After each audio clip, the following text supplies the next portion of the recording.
Hello दोस्तों, welcome to my channel. फिर से एक नई वीडियो के साथ। एंड ये वीडियो है चंद्रयान 3 को लेकर। तो ये आर्टिकल आया है इंडियन एक्सप्रेस में by mister Amitabh Sinha and the title is aiming for the moon. तो 5 डिकेड से ज्यादा हो गए हैं जब पहली बार मून रश हमने देखा था 1960s में। और काफी सारी कंट्रीज ने कई बार प्लान किया है लूनर एक्सपीडिशन। और लेकिन अब की बारी मोटिवेशन और पर्पस जो है वो डिफरेंट है। जो उस टाइम पे था जब कोल्ड वॉर एरा था, वहां मोटिवेशन अलग था और अब मोटिवेशन अलग है।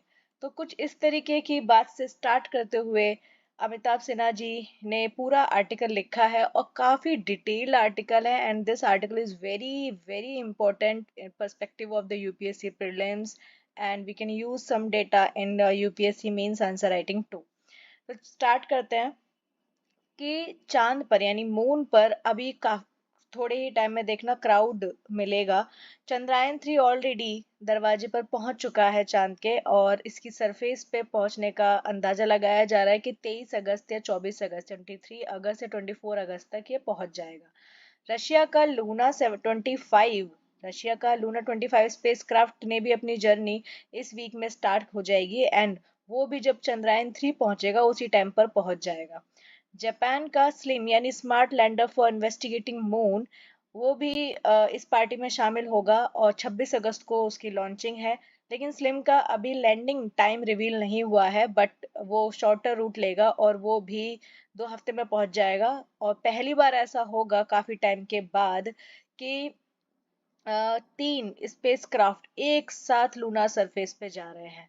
और ये तो जस्ट एक स्टार्टिंग है। मून देखना आगे आने वाले टाइम में अर्थ से काफी सारा फ्रिक्वेंट विजिटर्स जाया करेंगे। सिर्फ रोबोट्स ही नहीं, लिविंग बींग्स भी जाया करेंगे। और दो से मतलब दो और लूनार मिशन अगले इस साल में लाइनअप है। इसके अलावा अगले 3 साल में 5 और पाइपलाइन में है, और 5 जो है पाइपलाइन में वो क्रूड मिशन है जिसमें एक ह्यूमन बींग्स को भेजा जाएगा। ठीक है। अगर हम ओरिजिनल मून रश की बात करें कि एक्चुअल में मून रश कब हुआ था, तो अभी आज के टाइम में तो ऐसा कुछ खास मून रश नहीं है। पिछले पहले 1950s एंड 1960s में एक्चुअल मून रश हुआ करता था जब स्पेस एज स्टार्ट हुई। मून मिशन तब स्टार्ट हुआ जब सोवियत यूनियन सक्सीड हो गया था पहली बार स्पेसक्राफ्ट सेंड करने में, स्पटनिक 1957 में। ठीक है। इनफैक्ट 3 साल के अंदर अंदर उसके बाद 14 अटेम्प्ट्स हुए मून पर जाने के, और काफी सारे फेल हुए। लेकिन 3 ने लैंडमार्क सक्सेस हासिल की, रिमार्केबल सक्सेस हासिल की, जिसमें से लूना 3 था जो कि 1959 में मून पर गया एंड उसने पहली पिक्चर ली लूना सरफेस की। ठीक है। अच्छा, मून के ऊपर लैंड नहीं हुआ था लूना 3, मून के चारों तरफ वो घूमा था और पहली पिक्चर ली थी लूनार सरफेस की। 1960s में और ज्यादा कंपटीशन बढ़ गया यूएस एंड यूएसएसआर के बीच में। और 1969 में अपोलो 11 जो कि यूएस का मिशन है, वो पहली बार ह्यूमन बीइंग को मून की सरफेस पे भेजने के लिए कामयाब रहा। एक डिकेड के अंदर ही 55 मून मिशंस गए, और एवरेज मान लो कि 5 moon moon mission in a single year, एक डिकेड के अंदर 55। तो बट आफ्टर 6 अपोलो मिशन, जब 6 अपोलो मिशन हो गए, जिसमें से 2 तो वो थे जिसमें ह्यूमन बींग्स भेजे गए थे मून पर बाय 1972 तक, एंड मिशन सडनली उन्होंने स्टॉप कर दिए। जिस तरीके से यूएस ने स्टार्ट किया सडनली स्टॉप भी कर दिया। सोवियत यूनियन ने भी 1976 में उन्होंने लूना 74 भेजा था, उसके बाद से कोई भी मिशन नहीं भेजा। अब जाके देखिए लूना 24 1976 में भेजा गया, अब लूना 25 अब भेजा जा रहा है 2023 में, यानी कि 47 ईयर्स के बाद। ठीक है। और 1980s में तो कोई मून मिशन हुआ ही नहीं। तो ये फिगर है, देखिए ये डायग्राम है, ये रहा यहाँ पर, ये Luna probes bye decades. 1950s में 14, 1960s में 55, और 1970s में 21, और 80s में एक भी नहीं। और उसके बाद तो और भी कम नंबर है, 90s में 3, 2000 में 6, 10 में 11, और 2020 जो अब चल रहा है उसमें अब तक 8 हो गए हैं। तो आगे चलते हैं। तो रीडिस्कवरिंग द मून, तो जब 1980s में बंद हो गया, उसके बाद से फिर रीडिस्कवरी कैसे स्टार्ट हुई? तो मून का एक्सप्लोरेशन फिर से रिज्यूम किया गया जापान के द्वारा। उन्होंने 1990s में अपना पहला मिशन भेजा। ठीक है। तो उन्होंने ऐसा नहीं था कि वहां से स्टार्ट किया हो जहाँ पे 1970s में उन लोगों ने छोड़ा था, नहीं, उन्होंने शुरू से स्टार्ट किया और सेम तरीके से। और उनके ऐसा कुछ खास अलग से उनके पास अचीवमेंट नहीं थे, क्योंकि 1960 70s में जैसे अचीवमेंट थे वैसे ही अचीवमेंट जापान के भी थे इस टाइम तक। अब ऐसा हो गया था 1990 तक कि सिर्फ यूएस और रशिया ही नहीं, और भी अदर कंट्रीज इस रेस में शामिल हो गई थी, जैसे जापान, चाइना, इंडिया और साउथ कोरिया, इजराइल, और उसके बाद और भी जैसे सऊदी अरेबिया। मोटिवेशन और पर्पस जो था वो अलग था। उस टाइम देखो, उस टाइम पे मोटिवेशन अलग था, इस टाइम पे अलग है। That round was guided almost solely by the desire of the two prevailing।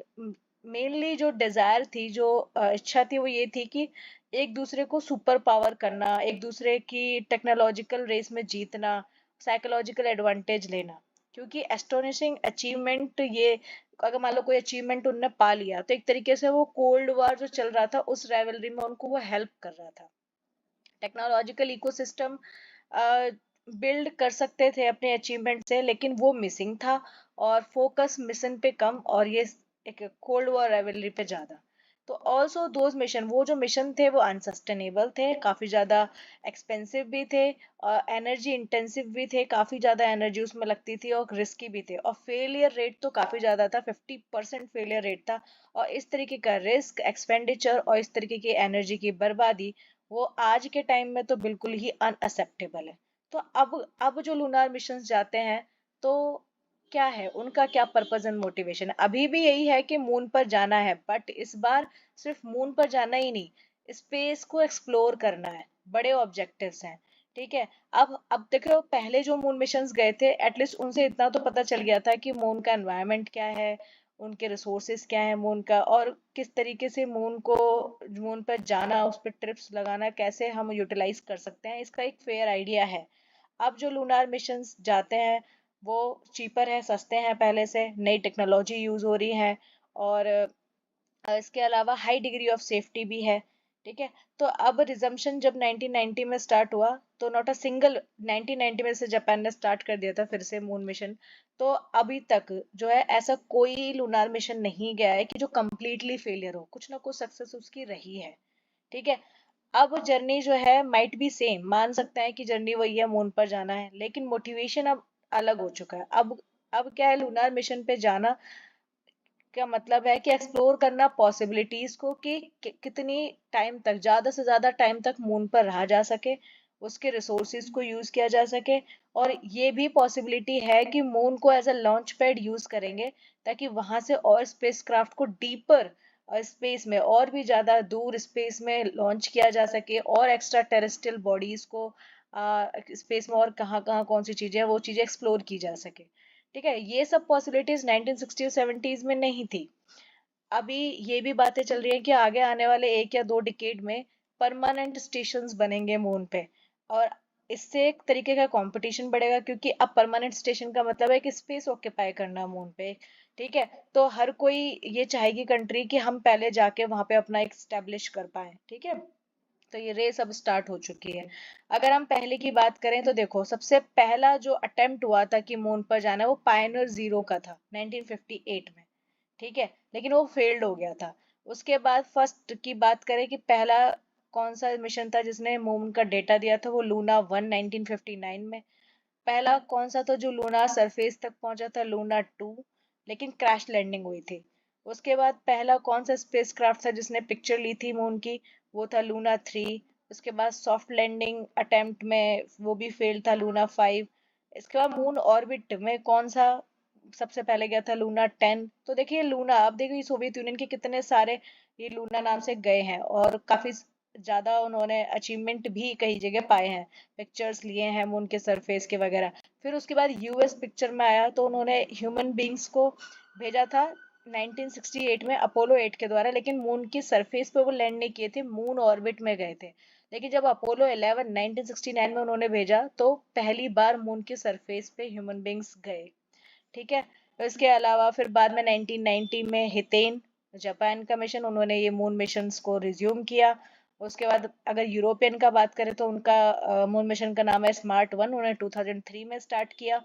Chinese का बात करें तो उनका चांगे 1, दैट इज 2007, और चांगे नाम से सीरीज है उनकी पूरी। और हमारे इंडिया का मून मिशन का बात करें तो पहला गया था 2008 में चंद्रायन, और वहां पे हमारे चंद्रायन 1 ने कंफर्म की थी मून पे वाटर की प्रेजेंस को।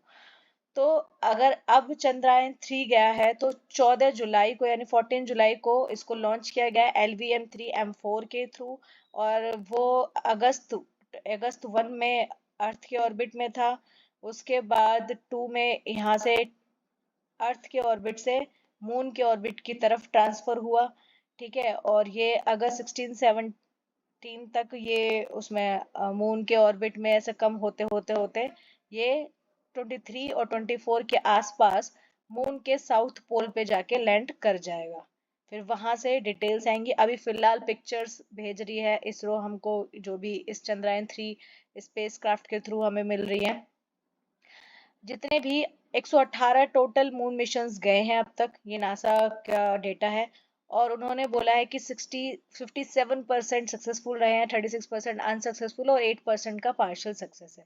अगर हम ओवरऑल कंट्रीज की बात करें तो यूएसएसआर ने अब तक 50 मून मिशन भेजे हैं, और सिर्फ यूएसए ने 49, तो लगभग इन दोनों के बराबर मून मिशन है। चाइना ने 8, जापान के 4 और इंडिया के 3 हैं। और इसके अलावा South Korea, Israel, Russia, Europe, इन सबके एक एक। तो ये लोग इस लूनार मिशन की रेस में हैं। ये कंट्रीज आगे आने वाले टाइम में शायद और भी कंट्रीज आएंगी, और भी इंडिया और बेहतर तरीके से और ज़्यादा से ज़्यादा मिशन भेज के जो चीज़ें कर सकते हैं, जैसे कि ह्यूमन बींग्स को भेजना, जो अभी यूएसए का मिशन चल रहा है कि क्रूड मिशन जाएंगे। तो इस तरीके की चीज़ें हम भी आगे करेंगे, और आगे और भी ज़्यादा पॉसिबिलिटीज़ है, स्पेस स्टेशन एक्सेट्रा, ये सब चीज़ें बननी वहाँ पर। तो ये सारी डिटेल्स है कि इस मून मिशन यानी लूनार मिशन की रेस में कौन सी कंट्रीज कहाँ लाई करती है, कैसे क्या चीजें स्टार्ट हुई, वो पूरा आर्टिकल है। आई होप आपको ये आर्टिकल समझ में आया हो। और ये बहुत अच्छा आर्टिकल है कि एक्सप्लेन करता है पूरा लूनार मिशन के बारे में।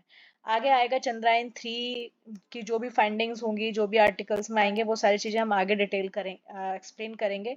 आई होप मेरा ये एक्सप्लेनेशन आपको समझ में आया हो।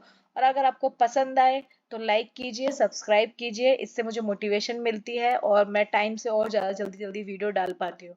Thank you so much.